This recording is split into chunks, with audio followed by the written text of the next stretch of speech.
Sir जैसे ग्रहों की बात हो रही है तो मैं आपसे जानना चाहूंगा कुंडली के अंदर पाप ग्रह क्या होते हैं?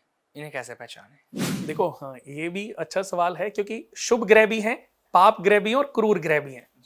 पहले हम दो इजी पार्ट में समझाता हूं कि चंद्रमा, सूर्य, बुध। बुध को भी एक साइड रखते हैं। चंद्रमा, सूर्य, बृहस्पति और मंगल, ये शुभ ग्रह हैं। शुक्र, शनि, राहु, केतु, ये पाप ग्रह हैं। शुभ ग्रह और पाप ग्रह। बुध न्यूट्रल है। बुध क्या है? लिक्विडिटी है, कैश। अब बुध पावर जिसके पास होती है वहीं चला जाता है। वो देखता है क्रूर ग्रह बलशाली है, वो क्रूर ग्रहों की तरफ चला जाता है। आज जिसके पास गद्दी होगी, सीट होगी, आज कोई डीएम बन जाए, आज कोई मिनिस्टर बन जाए, आज कोई जज बन जाए, तो मरकरी वहीं चला, क्योंकि उन्हीं के पास पैसा होता है। फैक्ट्री लग जाए, उन्हीं के पास पैसा होता है, मरकरी वहीं चला जाता है।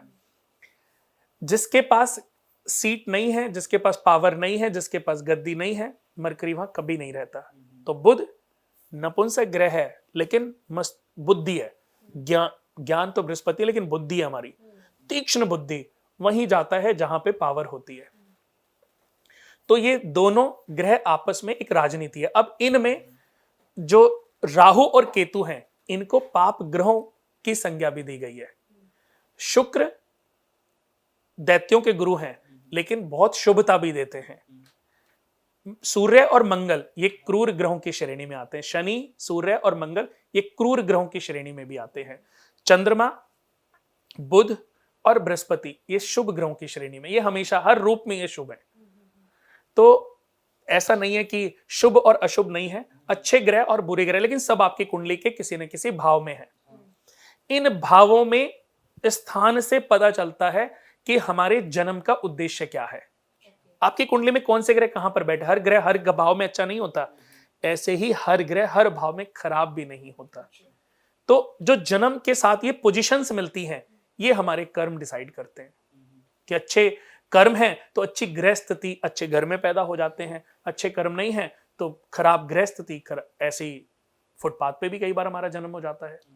सब आपके कर्म डिसाइड करते हैं। बिल्कुल, इसका कोई शॉर्टकट रास्ता नहीं है। सर आपने कहा कि राहु हमारा क्रूर ग्रह में आ जाए, पाप ग्रह में सॉरी।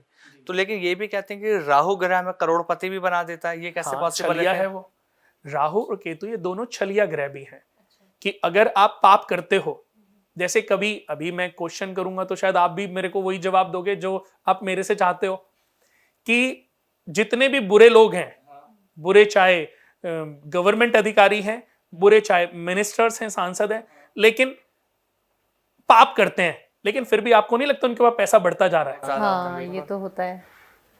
ऐसा है क्योंकि राहु शॉर्टकट है।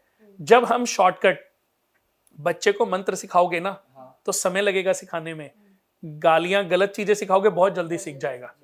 तो ये ना कलयुग का प्रभाव है कि हम बुरी चीजें, बुरी आदतें बहुत जल्दी प्रबल हो जाती हैं, गलत कार्य करते हैं तो राहु एक पल के लिए हमें सपोर्ट करने लगता है, राहु भी, शनि भी, केतु भी। लेकिन लॉन्ग टर्म आपको बताऊं कि ये हमारी बहुत बड़ी परीक्षा है कि राहु जितना 18 साल में देता है ना, जाते जाते सब कुछ उजाड़ के जाता है, और जाते जाते सिर्फ एक सबक दे के जाता है। 18 साल में आपने मजे तो बहुत ले लिए, लेकिन आपने बीवी को कैंसर दे दिया, आपके भाई की एक्सीडेंट में मृत्यु हो गई, आपके बच्चे जो पढ़े नहीं वो, या बहुत सारी, मतलब मैं बोलूंगा तो शायद कुछ अच्छी बातें भी नहीं है कि आज किसी के अगर घर में कोई इशू है तो मेरे को ये अधिकार नहीं है। लेकिन हर चीजें, भगवान की कोई दुश्मनी नहीं है आपसे।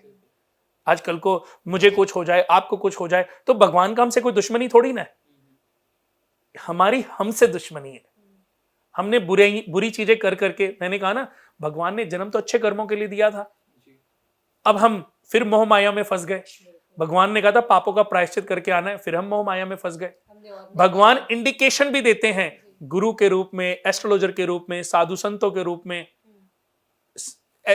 इंडिकेशन देते हैं, बट हम उनका पालन नहीं करते। कुछ समय याद रहता है, भक्ति करते हैं थोड़ी बहुत देर कि कल से मैं सारी बुराइयां छोड़ दूंगा, कल से मैं सत्कर्म अपनाऊंगा। 60 साल तक गवर्नमेंट अधिकारी थे, खूब पाप से पैसा कमाया, 60 साल के बाद सत्संग ज्वाइन कर लिया, तब याद आया कि यार मैंने तो बहुत पाप किए, बहुत लोगों को लूटा है, बहुत, अब मैं प्रायश्चित करूंगा। तो 60 साल के बाद वो आदमी प्रायश्चित करता है, खूब प्रायश्चित करता है, भक्ति करता है, सत्संग करता है, अपने अकॉर्डिंग लिमिटेड रूप में चैरिटी भी करता है।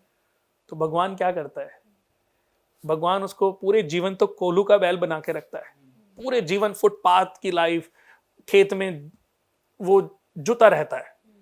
अब वो जब बड़ा होता है तो उसके शादी होती है, उसके एक बच्चा होता है, बच्चे को वो खूब अपना सारा पैसा बच्चे पे लगाता है, बच्चा उसका कल को आईएएस ऑफिसर बन जाता है।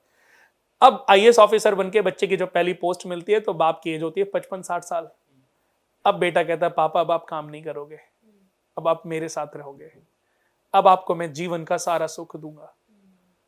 तो आपको याद है उसने 60 साल में ही तो दान पुण्य शुरू किए थे, तो उसको अच्छा कर्म कब से मिला? अच्छी घर, अच्छी लाइफ तभी से उसको मिलनी शुरू हो गई। मैं ये केवल एक मेरी बताने की कोशिश है कि हम कर्म के बारे में, जैसे कर्म की कोई परिभाषा नहीं है। आपके लिए आपका जो ईगो है वो स्वाभिमान है, लेकिन मेरा स्वाभिमान आपको ईगो नजर आएगा, ये मेरे लिए भी है। मुझे भी अपना जो ईगो है वो स्वाभिमान में नजर आएगा, और जो अपना जो ईगो है वो स्वाभिमान में, और आपका जो स्वाभिमान है वो ईगो में। क्योंकि ये हर इंसान का अपना नेचर है, हम किसी दूसरे को अपने से अच्छा मान नहीं सकते। तो ये हर इंसान को समझना पड़ेगा कि हमें, जैसे मैं फिर से एक बात बोल रहा हूं कि माता पिता की सेवा, देखो मेरा क्वेश्चन है तो मेरा भी क्वेश्चन थोड़ा सा ऐसा ही है। माँ बाप की सेवा करना, क्या आप इसको अच्छे कर्मों में मानते हो? जैसे कि मैं नहीं मानता हूं। अच्छा, ऐसा क्यों सर? ये तो सर बहुत ऐसा देखो, मेरा बात भी आपने क्वेश्चन- बोल दी। ये मेरे लिए मेरा कर्म नहीं है, मैं इसको अच्छे कर्म में काउंट करता ही नहीं हूं। आप इसको ड्यूटी है, हाँ, मेरी ड्यूटी है। हमें कर्म और रिस्पॉन्सिबिलिटी, फर्ज के अंतर को समझना पड़ेगा। अब एक इंसान को पूरे जीवन ये लगता है माँ बाप की सेवा करी, उसने तो बहुत अच्छे कर्म किए, भाई की सेवा करी, पत्नी की, ये फर्ज है, रिस्पॉन्सिबिलिटी है, दायित्व है हमारे। तो इंसान की को अपनी इन गलतफहमियों को तो दूर करना ही पड़ेगा ना। उसको कर्म, जिसके साथ हमारा कोई रिश्ता भी ना हो, जिसको हम जानते भी ना हो, हमें फुटपाथ पे ऐसे ही पड़ा हुआ मिल जाए और हम उसकी ऐसे टेक केयर कर दे जैसे वो मेरे परिवार का सदस्य है, तो ये अच्छे कर्माज में काउंट होता है। निस्वार्थ भाव से की गई अननोन व्यक्ति के लिए सेवा, जीव जंतुओं के प्रति, बड़े बुजुर्गों के प्रति, गरीबों के प्रति, जरूरतमंदों के प्रति निस्वार्थ भाव से की गई, ये अच्छे कर्मों में कहीं ना कहीं काउंट होती है। अच्छा आचार्य जी, जब आप